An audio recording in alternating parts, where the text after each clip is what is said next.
bienvenidos al capítulo 4 de Haciendo Show. Efectivamente llegamos al capítulo 4, así que estoy muy feliz. Si están acá, muchas gracias por mamarse todos los otros capítulos que quizás no estuvieron tan buenos, pero cada día vamos mejorando y espero que este les guste un montón. Además de que hoy día tenemos un capítulo muy especial que está enfocado en la moda, el poder y la política, tenemos una noticia que es bastante genial, me tiene muy emocionada porque tenemos auspiciadores oficialmente. Tenemos un auspiciador que me encanta muchísimo, que es una marca de tés y cafés que se llama The Lake, y los tenemos acá en la mesita. Son unos cafés fiolilizados. Me cuesta mucho decir esa palabra. Bueno, esa palabra que me cuesta mucho decirla, pero lo importante es que son muy ricos, vienen en muchos sabores, no tiene azúcar y además esta página tiene tecitos que están increíbles. Y como si eso fuera poco, también se pusieron con regalitos para nuestros invitados, así que partimos este capítulo con esa noticia que está muy genial y yo estoy muy emocionada.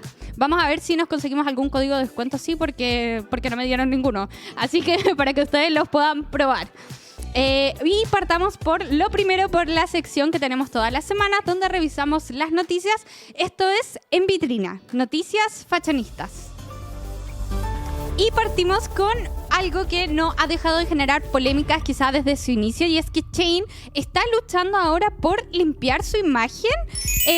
No sé, la verdad es que yo no confío mucho en Shein, y el último informe de sostenibilidad que se le realizó a esta compañía, que actualmente es como el más contaminante en la industria de la moda, indica que sinceramente lo sigue siendo el que es más contaminante de la industria de la moda, y que sus emisiones están aportando de manera dramática al calentamiento global y supera con creces a sus rivales. Por ejemplo, estamos viendo en la pantalla los índices de contaminación que tienen diferentes marcas, y Shein está un montón por sobre encima de otras marcas que están relacionadas al fast fashion. Hay una diferencia que tenemos entre el fast fashion y el ultra fast fashion.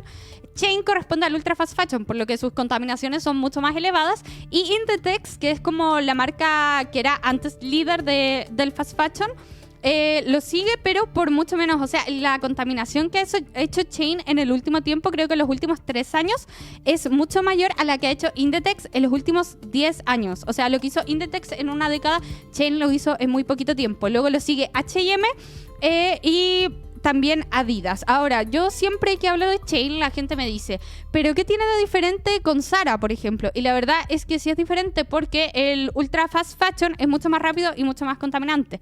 Esa es la gran diferencia. Entonces genera mucho más índice de carbono y huella que daña el medio ambiente. Esto sigue siendo de la misma manera, no ha cambiado realmente. Y todo este tema, como todo este conflicto que tiene que ver con la contaminación, también está ayudando a alimentar como esta narrativa que hay entre medio de la guerra comercial que hay con Estados Unidos y con China, que es donde se fundó Shein y donde hasta el día de hoy todavía están la mayoría de sus producciones. Si bien tiene algunas sedes en Singapur y en otros países, porque está justamente debido a esta guerra económica, está como intentando diversificar los lugares donde está produciendo. La mayoría de sus sedes todavía está en China, y toda esta narrativa y toda esta contaminación solo ayuda a incrementar como las tensiones que se han ido generando entre ambos países en el último tiempo. Además, la semana pasada Francia hizo la introducción de una nueva ley que está en contra de la moda rápida, y esto prohibiría a empresas como Shein la publicidad.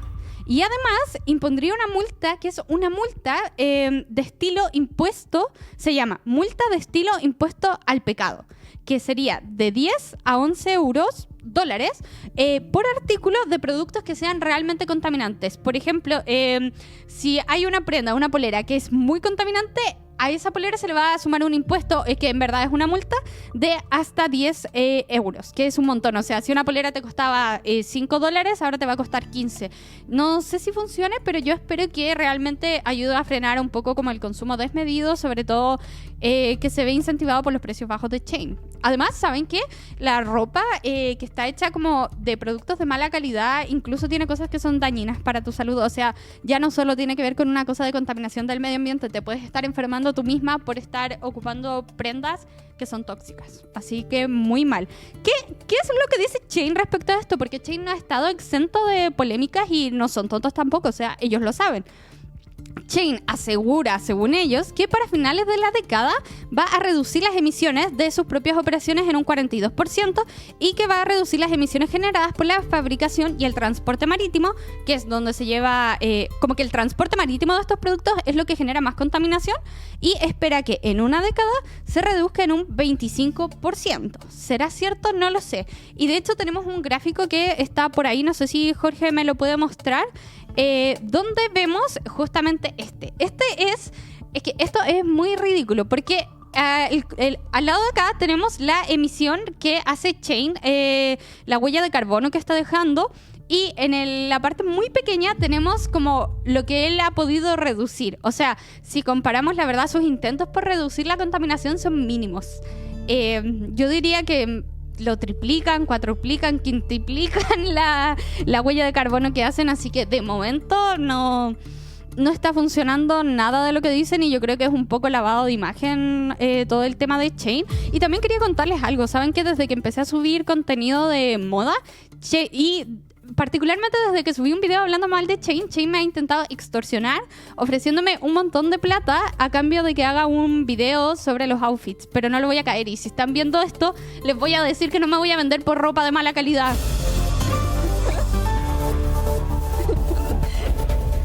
Vamos con la siguiente noticia. A todo esto quiero decir que si ustedes compran en Chain, yo no tengo ningún problema con ustedes. La culpa no es de ustedes, es de Chain, no de ustedes. Dicha esa aclaración, vamos con la siguiente noticia. Y tenemos una nueva ley de trabajadores de moda en Nueva York que entra en vigor el 19 de junio. Cuando ustedes estén viendo esto, ya va a haber entrado en vigor porque lo estamos grabando antes, por si no lo sabían.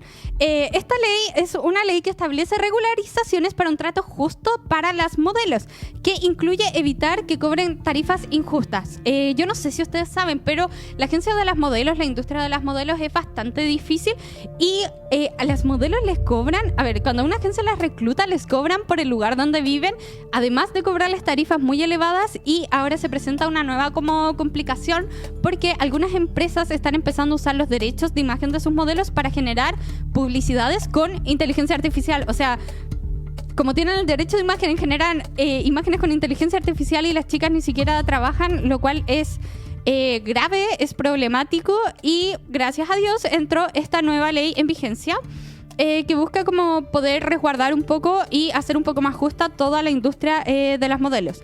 Esto es en Nueva York, y busca principalmente que las modelos no tengan que pagar literalmente de sus propios bolsillos para obtener contratos, puestos de trabajo importantes, tarifas de alojamiento y otros gastos, además de respaldar su imagen y que no sea utilizada con inteligencia artificial.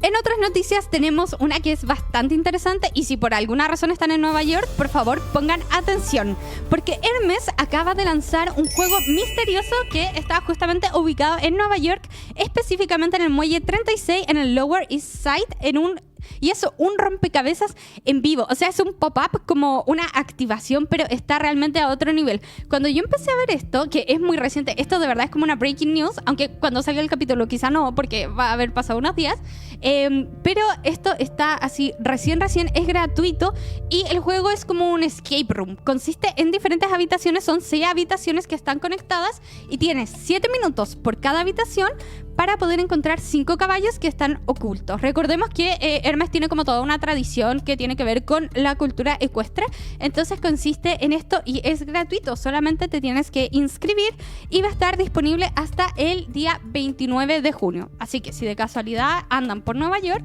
espero que puedan ir, y hasta el momento se han registrado y han jugado 25.000 personas, lo cual me parece muchísimo para que se haya activado hace poco.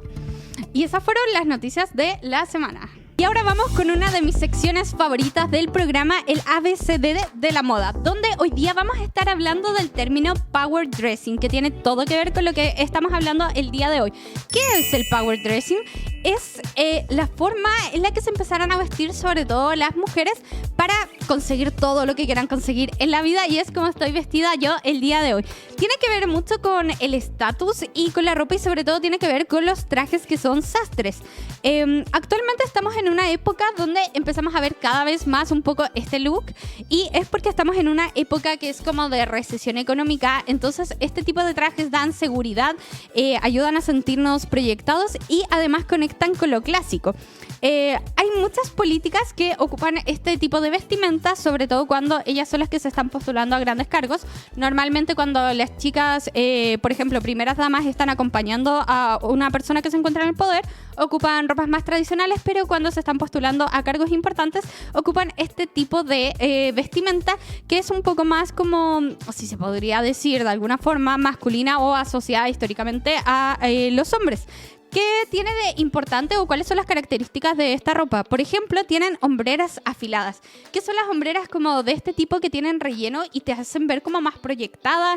Te hacen ver un poco más poderosa. Esa es toda la estética de este concepto. Y hemos visto que personas como, por ejemplo, Margaret Thatcher ocupan este tipo de vestimenta. También tiene que ver un poco con los colores. Estamos hablando de looks que son como monocromáticos, que además aportan altura y seriedad. Es una vestimenta que es imponente, que es justamente poderosa y que tiene que ver con el resurgimiento también de lo clásico. Sin embargo, como que la primera vez que se empezó a hablar un poco de esto o se le atribuye el inicio de este tipo de vestir es a Coco Chanel. Y a diferencia de lo que hemos hablado en otros programas, por ejemplo en el capítulo anterior sobre el pequeño vestido negro, en este caso hablamos del traje tradicional, que es muy característico de Coco Chanel, que ese no es, después vamos a hablar de ese. El traje tradicional de Coco Chanel que se estrenó en 1925, que son como el traje que ocupó Marge Simpson, que es muy conocido, que es una falda ajustada y una chaqueta con una tela que se llama tweed, y es exactamente ese, que es típicamente trenzado en los bordes y metálicos. Esta fue como la primera vez que se empezó a ver este estilo power dressing, y si nos fijamos bien es bastante como femenino, como que es un estilo que está empoderado, pero sigue teniendo, por ejemplo, esta tela. Yo siento que es muy amable, es muy femenina, los colores eran claritos. Sin embargo, posterior a eso empezamos a ver otros estilos de power dressing que son mucho más parecidos a los que usamos en la actualidad.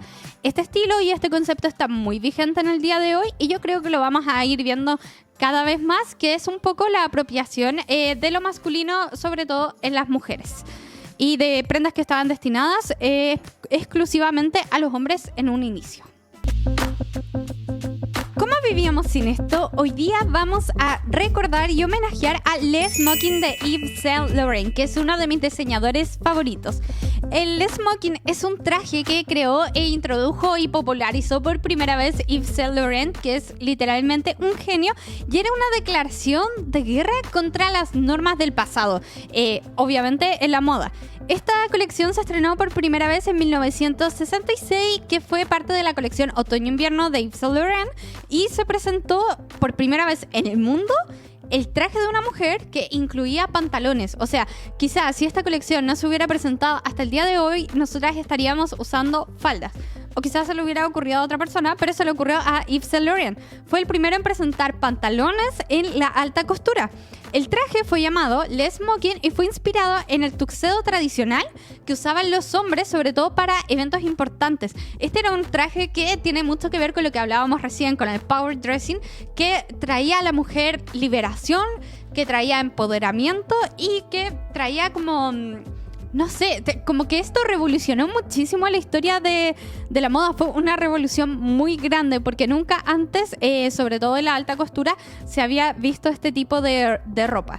Desde entonces, las mujeres lo han usado como un símbolo de poder y una pieza realmente fundamental. Marcó un antes y un después, y el primer traje es como el que veíamos recién en la imagen, que consistía en un traje de hombreras, de pantalón, y también tenía algunas rayitas, justamente como el que estoy usando ahora. Yo creo que el día de hoy es casi impensable pensar que antes las mujeres no tenían la posibilidad de ocupar trajes sastreros. Son un clásico, siempre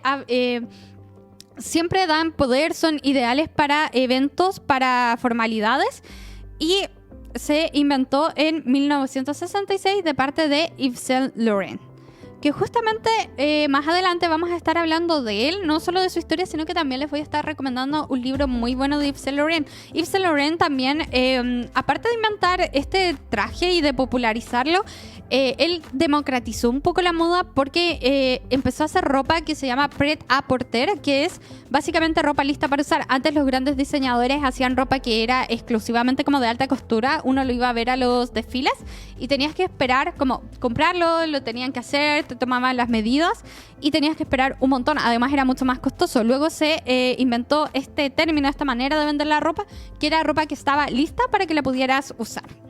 ¿Cómo vivíamos sin los trajes, sin los smoking de mujer? Yo no lo sé porque para mí son un infaltable.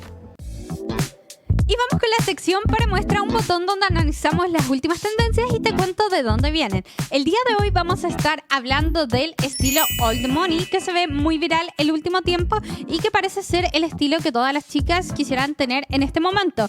Este estilo nace desde una elegancia y una discreción que es discreta y además es como una contraposición a la moda que es ostentosa y a las redes sociales.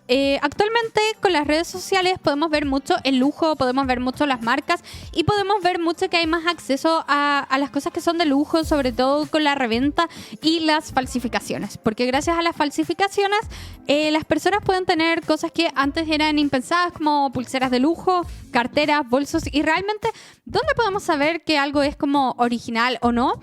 Es desde esta como narrativa que nace un poco la resignificación y el reencantamiento por el estilo Old Money. Pero ¿de dónde viene el estilo Old Money? ¿Qué es realmente el Old Money? No es solo vestirse de alguna manera, sino que esto busca marcar una diferencia y sobre todo una diferencia con las influencers, o lo que antiguamente se llamaba como nuevos ricos, ahora tiene que ver como con las influencers y tiene que ver con las familias que vienen de una elegancia que es clásica, de una elegancia y de una cantidad de dinero que ha sido amasado por las familias. Tiene que ver con la tradición, tiene que ver con todo el mundo que es como elegante, lujoso, tiene que ver con el deporte, tiene que ver con la clase, tiene que ver incluso con este tema del lujo silencioso. El estilo del money se ha popularizado un montón y tiene que ver con la nostalgia de la elegancia discreta y una reacción contra la moda ostentosa y sobre todo la influencia de las redes sociales, y se busca la autenticidad y la durabilidad de la moda con prendas básicas de alta calidad. Sin embargo, obviamente este estilo se ha viralizado y hay como ahora fórmulas para vestirse de estilo Old Money, que es como inspirarse en estos looks. Sin embargo, Old Money tiene que ver justamente con el dinero antiguo, por decirlo de alguna forma, que es marcar una diferencia de la elegancia y la sofisticación con las familias que son adineradas de tradición. Estamos hablando de familias que como históricamente han sido millonarias, ellos son los verdaderos Old Money. Estamos hablando, por ejemplo, de marcas como Hermès, que tienen mucho que ver con todo lo que es como ecuestre, los caballos, como ese tipo de riqueza, no solo con vestirse o hacerse un peinado de cierta manera. Sin embargo, yo creo que no hay ningún problema en que todos juguemos a vestirnos un poco Old Money.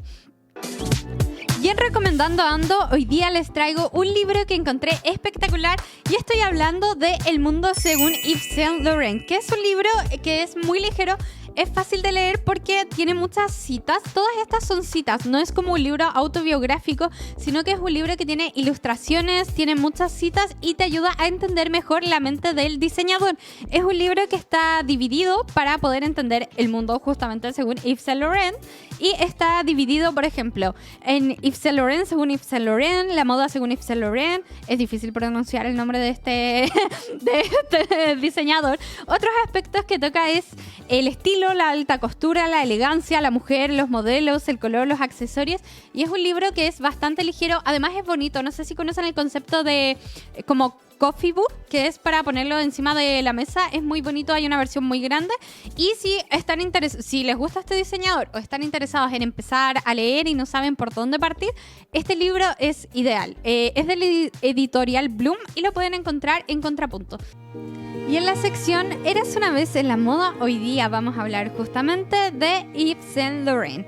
Así que les voy a contar un poco de su historia y de por qué este caballero es realmente un ícono de la moda y es considerado uno de los 4 genios, así que han sido los genios más épicos de toda la historia de la moda.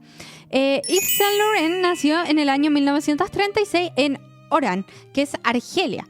Y la verdad es que él posteriormente se mudó a París.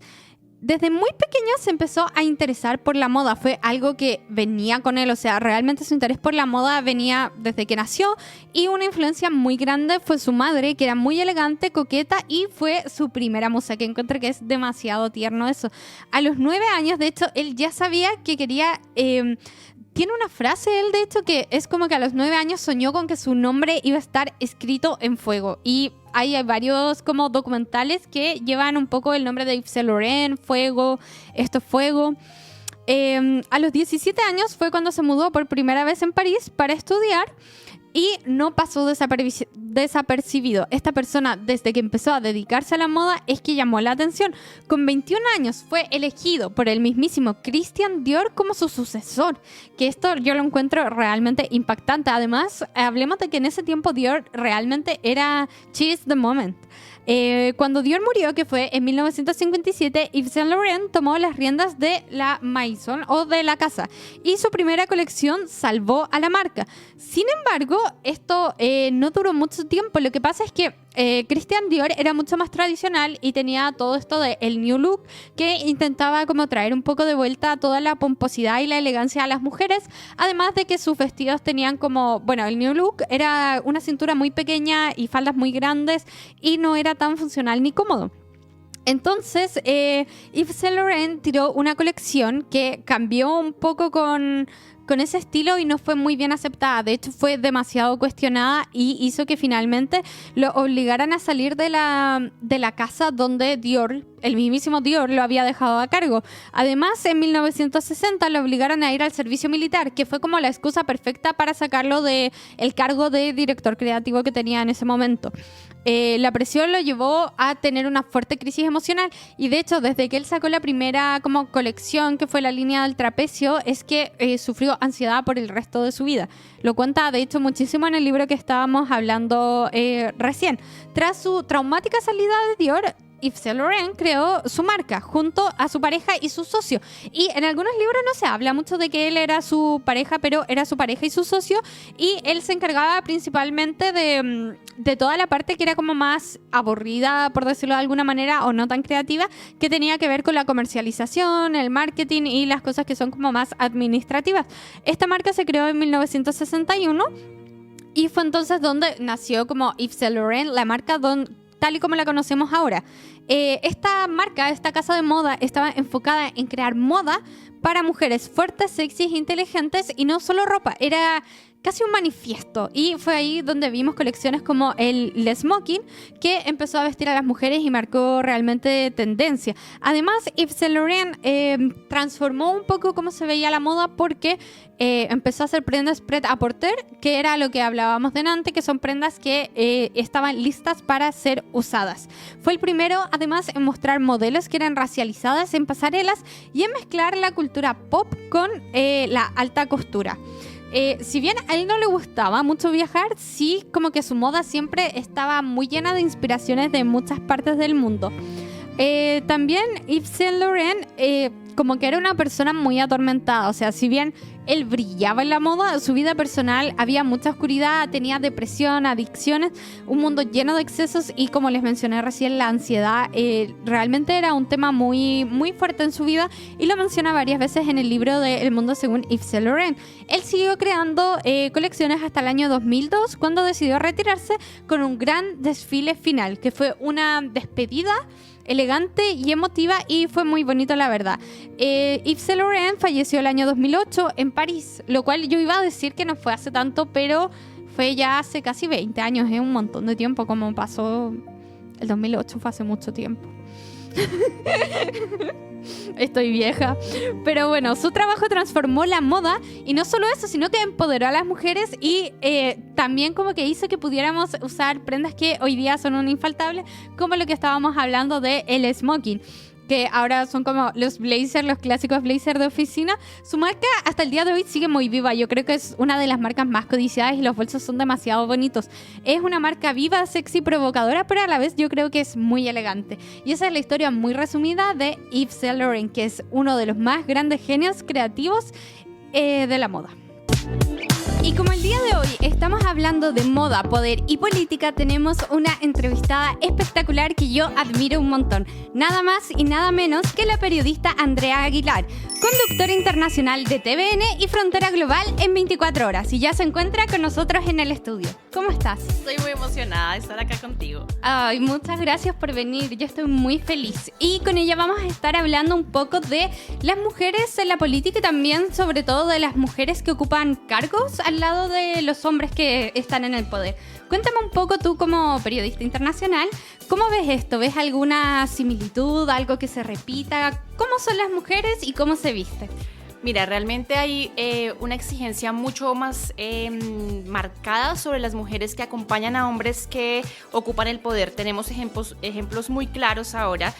Por ejemplo, es el caso, por ejemplo, de Melania Trump, que está acompañando ya por segundo mandato al presidente de los Estados Unidos. Y hay muchos de los focos puestos en ella, en cómo se viste, en cómo se maquilla, en el cambio que ha tenido, que sí ha sido tal vez no muy abrupto, pero sí se nota que se ha empoderado mucho más, que al principio estaba en ese primer periodo de Donald Trump, estaba muy asesorada, como que no se salía mucho de los moldes. Claro. Y en este como que ella ya encontró su propia identidad y es como, bueno, claro, no se sale el molde de una primera dama conservadora además, pero sí empieza a notar como sus propios rasgos, a mostrarse mucho más poderosa, ya deja de usar ciertos vestidos que eran como muy Jackie Kennedy, claro. Y empieza a tener como su propio estilo a la hora de enfrentarse y sobre todo de marcar distancia de mi marido es esto y yo soy otra cosa. Y yo soy otra cosa. ¿Has visto como alguna prenda o algo en particular que se diferencie particularmente en este segundo como cargo que está teniendo?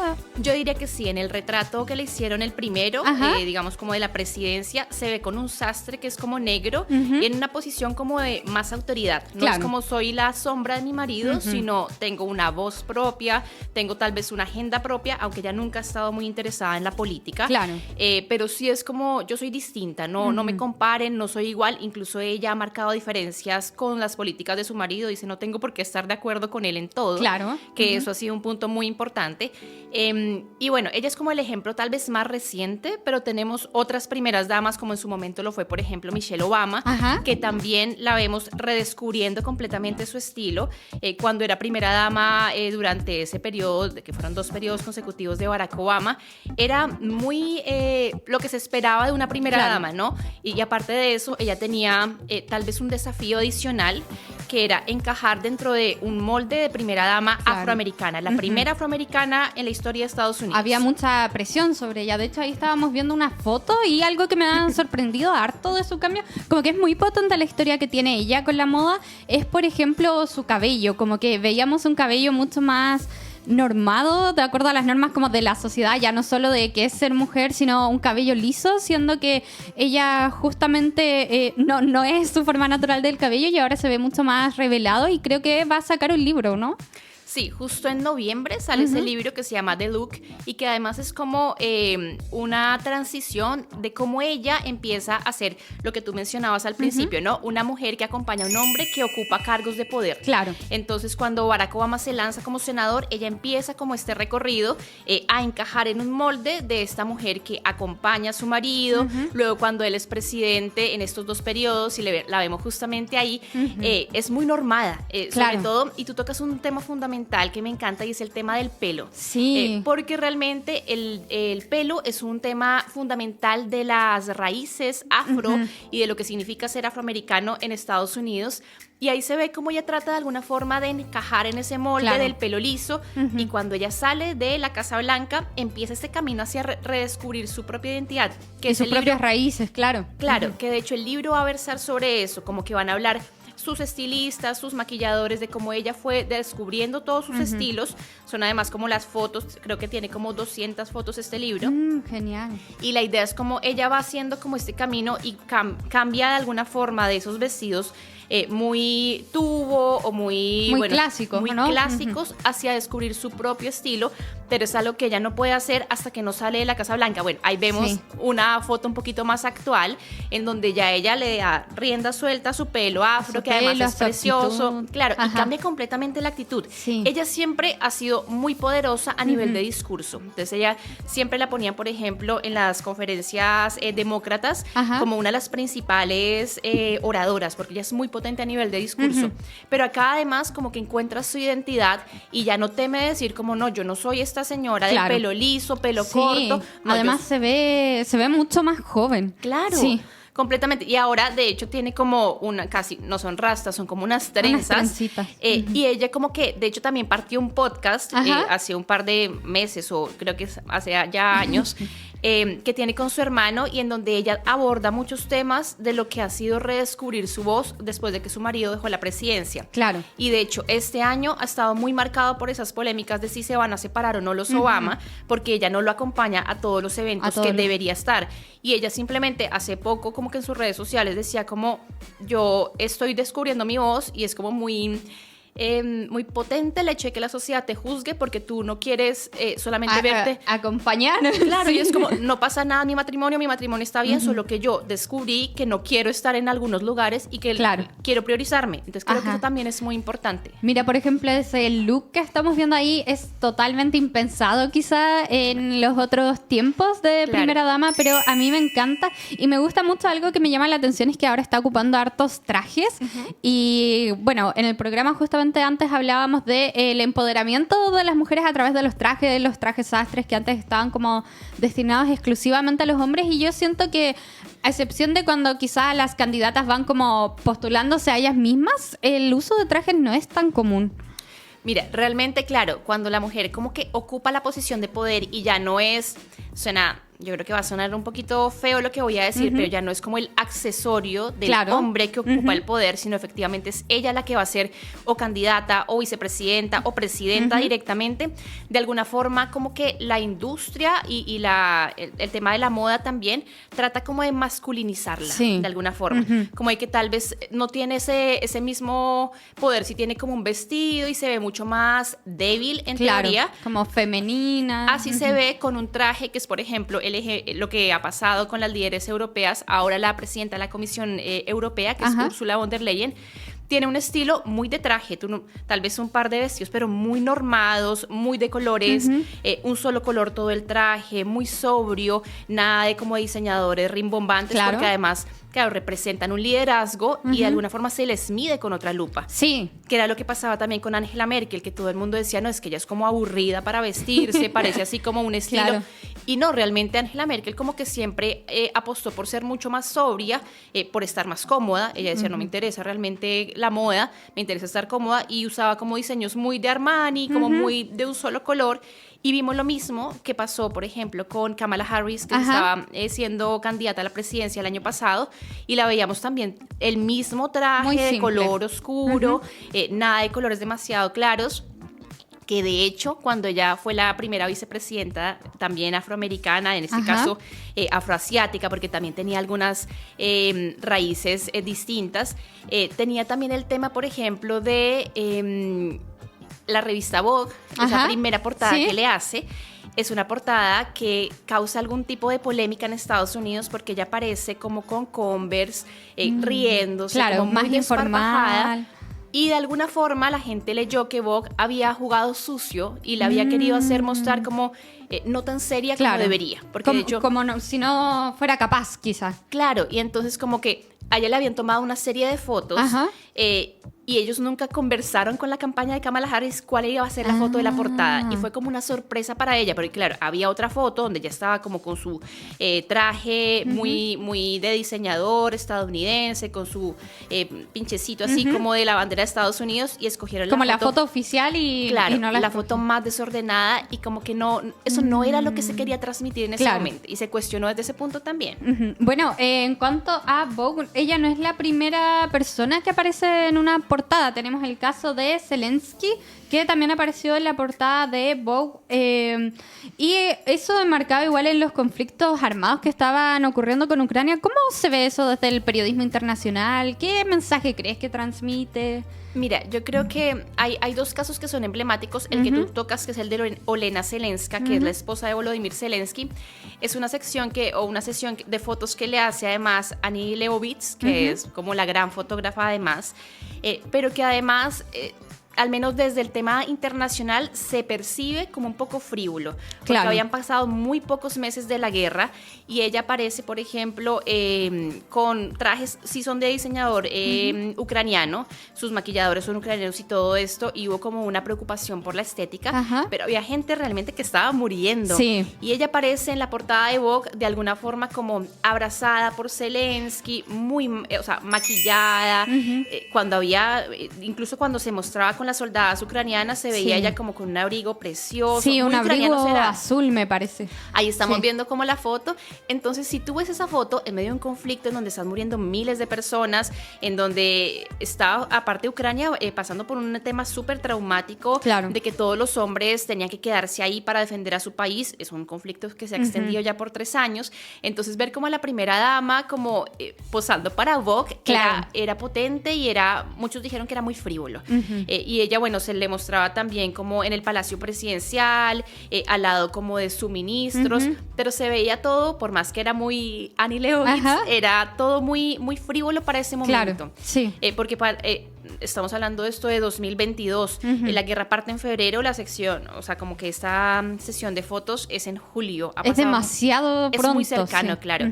Tal vez, no sé si ahora se hubiera dado, pero la gente que está sufriendo terrible, ver cómo hay 2 lecturas. Claro. Una es la de la frivolidad, Ajá. pero otra es la de están dando cara, no huyeron, que era claro. lo que todo el mundo esperaba que pasara, porque Ajá. Zelensky era, recordemos, un comediante que se convierte en Sí. presidente y le toca enfrentar una guerra. Ajá. Entonces, como que todo el mundo esperaba que ellos iban a huir y su mensaje es como, no, nos vamos a quedar, y ellos cuentan en esta entrevista como su historia de amor. Entonces, como que también Bueno, igual. tiene esas 2 lecturas. Por un lado puede ser frívolo y por el otro puede ser, claro, acerca un poco más el personaje y se da cuenta Sí. que ellos son una pareja que está sufriendo la guerra, que son una pareja presidencial.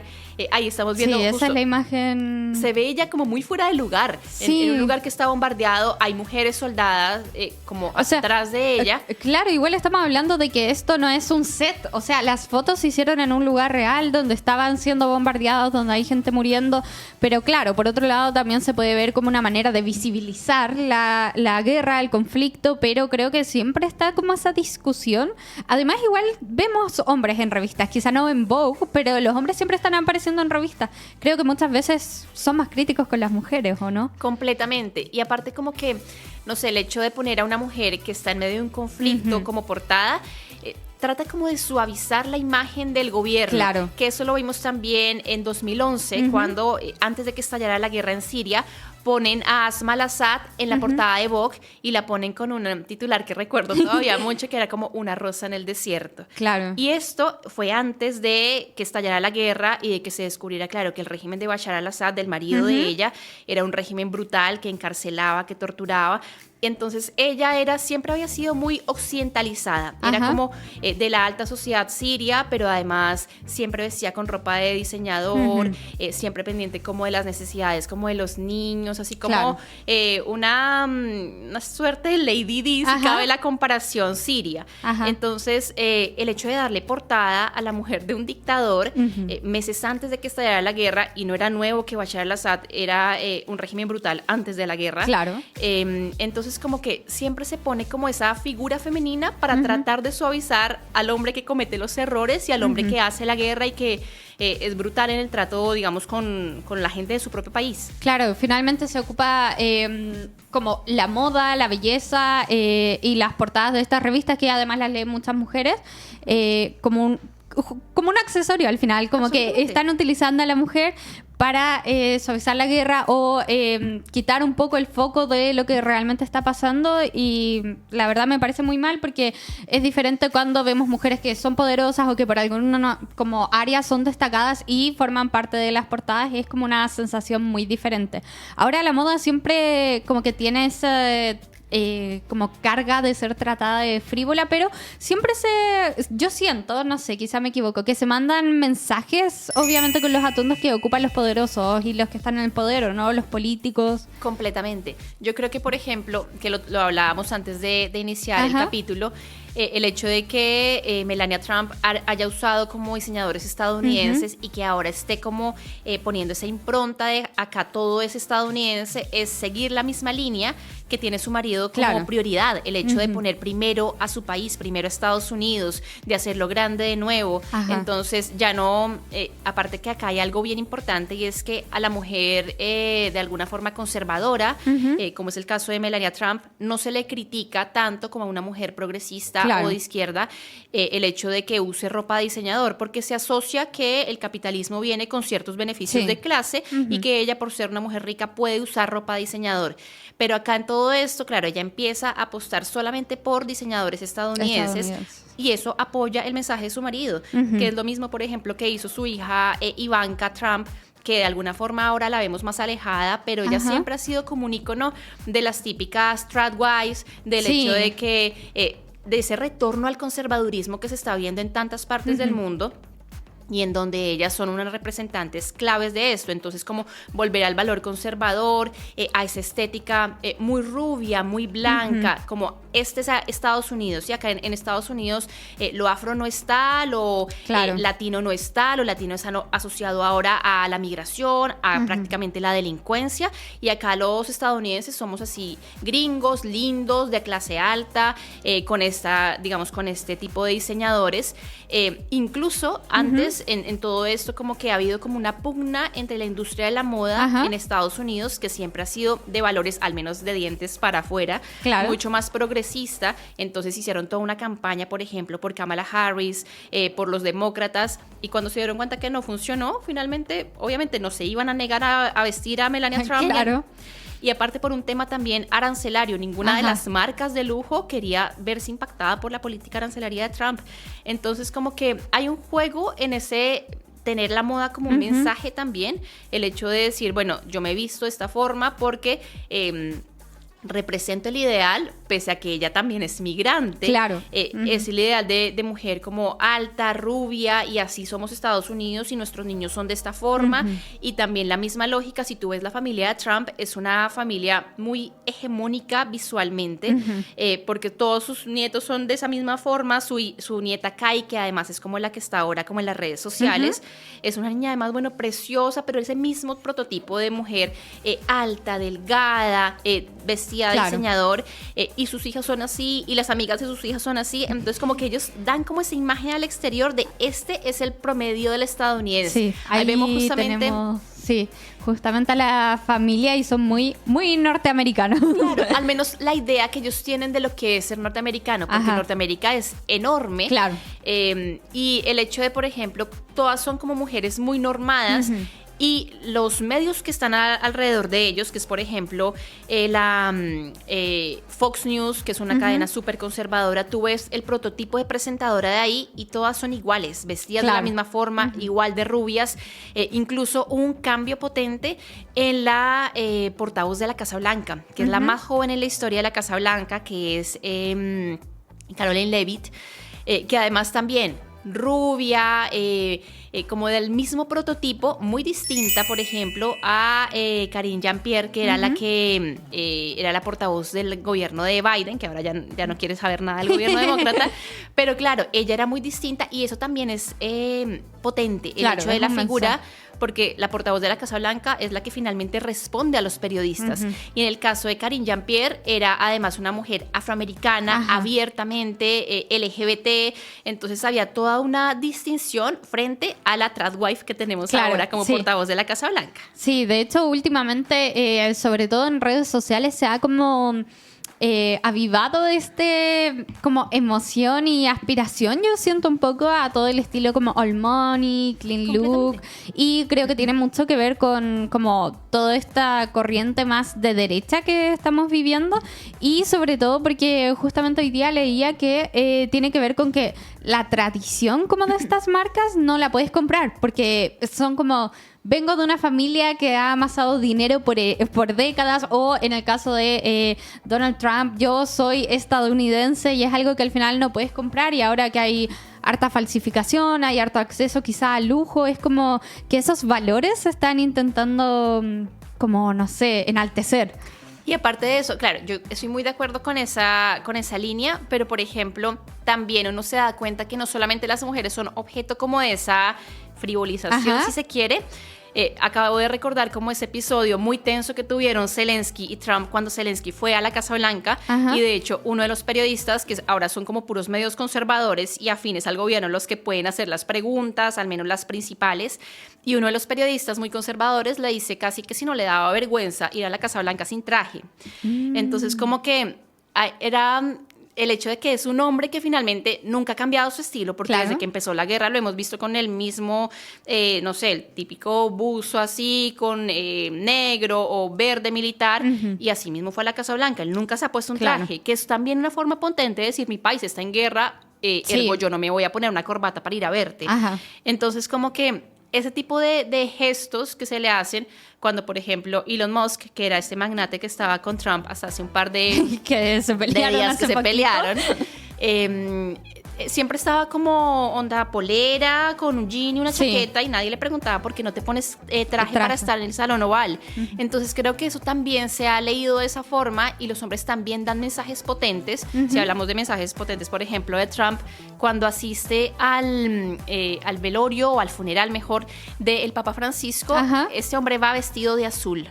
Y rompe todos los protocolos en donde todo el mundo estaba vestido de negro porque es un velorio. Claro. Pero él marca la diferencia, es como, no me importa esto, al final yo sigo usando mi traje azul, él podría haber usado un traje negro en señal de Claro, respeto. sí. Pero no lo hace, y eso también se convierte en un titular, como Donald Trump no respeta los protocolos a la hora de rendir respeto y de no ser el centro de atención, porque tú no eras el centro Sí. de atención ese día. ¿Y qué mensaje crees que manda, por ejemplo, al hacer eso? Como que es más importante, que no le importa. Yo creo que es eso, que él es el centro de atención. O sea, Claro. como que en el fondo él va y él, de hecho, las declaraciones que da antes del funeral Ajá. es que él iba a hablar allá de aranceles, que iba a reunirse con Zelensky. La última de sus prioridades era el funeral Era del el Papa funeral. Francisco. Y el hecho de no respetar un protocolo tan básico. Yo creo que cualquier persona Sí. del mundo sabe que si hay un funeral, por chico que sea, tú vas de negro como por respeto. Por respeto. Entonces, el hecho de saltarse eso y de que el día del funeral, de alguna forma, la foto que más recordamos es él con Zelensky al interior de la Santa Sede, casi que teniendo una negociación de Claro. cuando se ha muerto una persona, es ese mensaje de yo soy más importante, mi país está primero, yo vengo acá casi que a darles órdenes a ustedes. Y bueno, claro, esto aparte se le veía aburrido en la misa, él... en teoría- Ahí tenemos la foto, sí. Claro, o sea, ahí te das cuenta, en el fondo él iba a hacer política, él es un tiburón de Wall Street, él no es como un político tradicional, ergo Claro. no funciona con las mismas lógicas de un presidente estadounidense como los que ha tenido antes Estados Unidos. Entonces creo que hay varios mensajes que él manda a través de la forma en la que se viste, de lo que usa, y particularmente ese día el mensaje era como mi país es más importante que el de todos ustedes, Claro. e incluso que la muerte de un papa. Sí, es verdad. Siempre se mandan mensajes como importantes. Yo creo que a veces subestimamos un poco, o sea, sobre todo yo creo que en la política o en cargos tan importantes no es al azar la ropa que se ponen las personas. Me acuerdo también del sombrero que estaba usando Melania Trump en la investidura, que fue muy comentado, Muy comentado. como el sombrero antibesos, sí. Que me llamó bastante la atención. De hecho, ahí la estamos viendo y creo que fue no sé si me estoy equivocando, como la primera vez que no se dejó ver la cara a una primera dama al momento de la investidura, ¿o no? Claro, siempre han tenido como looks que son mucho más abiertos. Claro. Y el hecho de que ella se pusiera esto, que además el sombrero tiene toda una historia, porque el Ajá. sombrero se mojó y tuvieron que hacerlo casi de nuevo. nuevo y enviarlo, y casi que no llega el sombrero para ese día. Pero claro, toda la conversación giró en torno al traje de ella. Ajá. Y a cómo ese traje como que la permea de esa interacción incómoda que siempre tiene con su marido, que siempre le quita como Ahí la está. mano. Sí. Claro, es como acércate pero no tanto. No me toques. No me toques.